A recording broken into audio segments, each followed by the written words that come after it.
तर आजच्या व्हिडिओमध्ये मी तुम्हाला 34 साईजचा prince cut, katori prince cut with boatneck ब्लाऊजची कटिंग कशी करायची ते तुम्हाला इथे दाखवणार आहे. तर सगळ्यात आधी आता आपण येथे अस्तरवर कटिंग करून घेऊया. तर येथे मी उंची घेतलेली आहे 15ची. तर येथे मी 15वर मार्किंग करून घेतलं.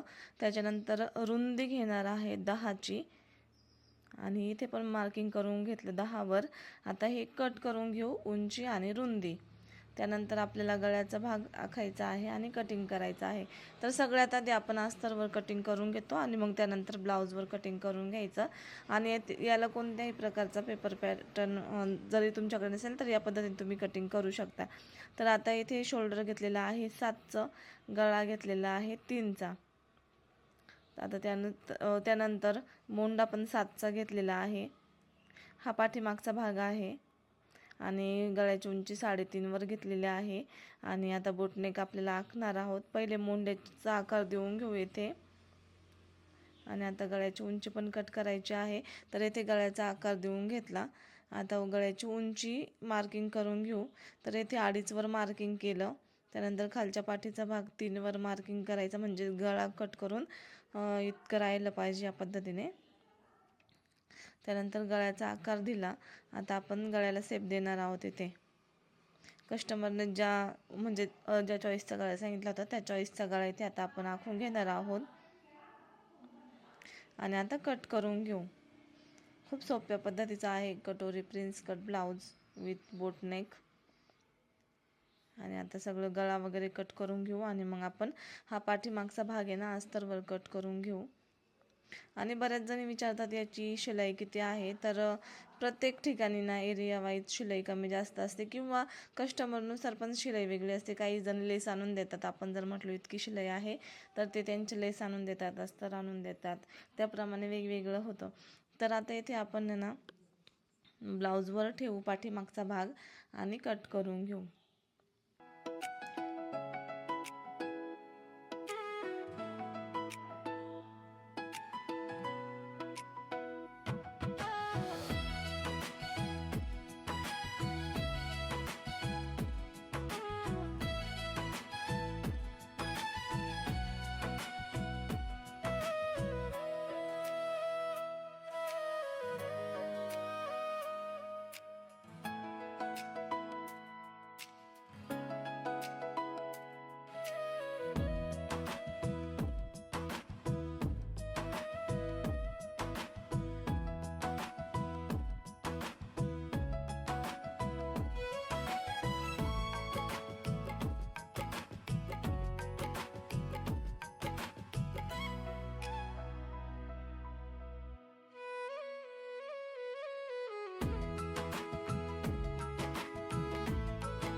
तर आता आपला पाठीमागचा भाग कट करून झालेला आहे. तर आता आपण पुढच्या भागाची कटिंग करणार आहोत अस्तरवर.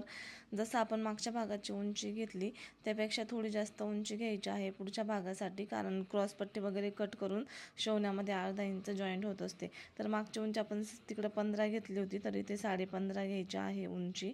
त्याच्यानंतर रुंदी पण इथे जास्त घ्यायची आहे, टक्स वगैरे कट करून जातो त्यामुळे इथे रुंदी घ्यायची आहे 11.5. पुढच्या भागासाठी आपण 10चीच उंची घेतली होती. तर आता आखलेली जी मार्किंग आहे ती कट करून घेऊ. उंची आणि रुंदी, गळा जसा पुढे आखला होता तसाच कट करायचा. शोल्डर, गळा, मोंडा जसं आपण पुढच्या गळ्यासाठी वापरला होता तेच माप ते वापरायचं 3. त्याच्यानंतर पूर्ण शोल्डर 7चं, मोंडा पण 7चा आणि जो पुढचा गळा आहे तो इथे 6.5 किंवा 6वर 6.5वर घेतलेला आहे. कस्टमरला जर 7वर पाहिजे असेल तर तुम्ही तोही घेऊ शकता, उंची जशी कस्टमरला पाहिजे असते त्यानुसार. आता मोंड्याचा आकार देऊन घेऊ. आता इथे ना क्रॉसपट्टी आपल्याला मार्किंग करायची आहे. तर उंची घेतलेली आहे 3ची. तर आखून घेतलं. 3 किंवा 3.5 पण घेऊ शकता तुम्ही. आता इथे ना आपण 4वर घेतलेला आहे. इथे आपल्याला टक्स कट करायचा आहे, तो 2.5वर घेतला. या पद्धतीने आता मार्किंग करून घ्यायची. कटोरी प्रिन्स कट म्हणजे कटोरीसारखा आता आपण इथे आकार दिलेला आहे. पुढचा गळा दिलेला आहे थोडासा पान गळासारखा आकार.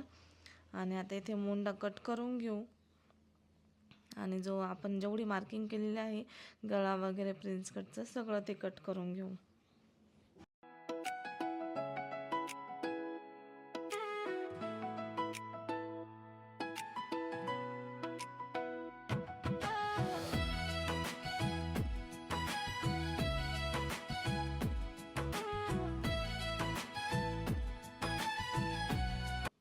तर आता ही आपली अस्तरवर कटिंग झालेली आहे पुढच्या भागाची. मागच्या भागाची पण तुम्ही कटिंग बघितली असेल. तर ती आता ब्लाऊजवर ठेवायची आणि जो काठाचा भाग आहे त्याची बाही कट करायची आहे तर ती मग तिकडे त्या साईडला ठेवलेली आहे.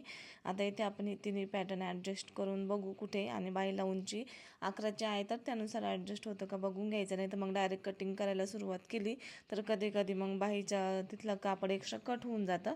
तर त्यामुळं मग आधी या पद्धतीने व्यवस्थित ठेवून बघायचं बाहीची उंची वगैरे ॲडजस्ट होती का नाही, म्हणजे काही प्रॉब्लेम येत नाही ब्लाऊज कटिंगसाठी. तर आता बघा बाईचं पण तिकडं कापड भरपूर उरतं आहे आणि हे पॅटर्न पण इथे व्यवस्थित बसत आहे. तर आता आपण आहे ना हे भाग आहे ना अस्तरचे ब्लाऊजवर ठेवले आणि ते कटिंग करून घेऊ.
आता आपली ती कटिंग झालेली आहे. तर आता आपण बाहीची कटिंग करणार आहोत.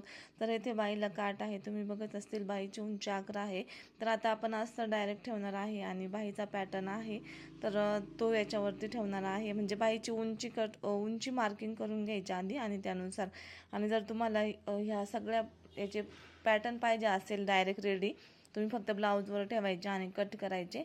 तर तुम्हाला स्क्रीनवर मी इथे नंबर देते, तर त्या नंबरला तुम्ही कॉन्टॅक्ट करा. मम्मी देते माझी ती पॅटर्न सगळे कटोरीचे, फोटोक्स, प्रिन्स कट. तर म्हणजे सगळ्या प्रकारचे तुम्हाला डिझाईन्स वगैरे पाहिजे असेल तर सगळ्या प्रकारचे रेडी पॅटर्न भेटतात. या पद्धतीने जसा हा बाईचा पॅटर्न ठेवला आणि कट केला त्यानुसार तुम्हाला पॅटर्न भेटून जातील. आणि जसं मी हे आखलं वगैरे ना, तर सगळे तसं रेडी तुम्हाला पॅटर्न तयार करून भेटतील. डायरेक्ट फक्त ब्लाऊजवर ठेवायचं आणि कट करायचं, जसं मी अस्तरचं ठेवलं आणि कट केलं त्यानुसार. तर तुम्हाला घ्यायचं असेल तर तुम्ही घ्या. म्हणजे ब्लाऊज एकदम परफेक्ट पण बसतो, काही झंझट पण होत नाही कटिंग वगैरे करताना, आणि ब्लाऊज खूप फास्ट पण होतो. आणि काहीच म्हणजे ब्लाऊजचं काही टेन्शनच नाही राहत, फक्त पॅटर्न ठेवायचे, कट करायचा आणि शिवायचा. तर तुम्हाला स्क्रीनवर नंबर आहे, तुम्हाला ते पॅटर्न ऑर्डर करायचे असेल तर तुम्ही नक्की करू शकता. आणि आता इथे बाई पण कटिंग करून झालेली आहे, तुम्ही बघत असतील. आणि आता या पद्धतीने आपला कटोरी प्रिन्स कट ब्लाऊजची कटिंग झालेली आहे. खूप सोप्या पद्धतीने आहे कटिंग करायला. तर जर तुम्हाला हा व्हिडिओ आवडला तर नक्की व्हिडिओला लाईक करा, शेअर करा आणि कमेंटसुद्धा करा. तर चला भेटू पुढच्या व्हिडिओत. थँक्यू.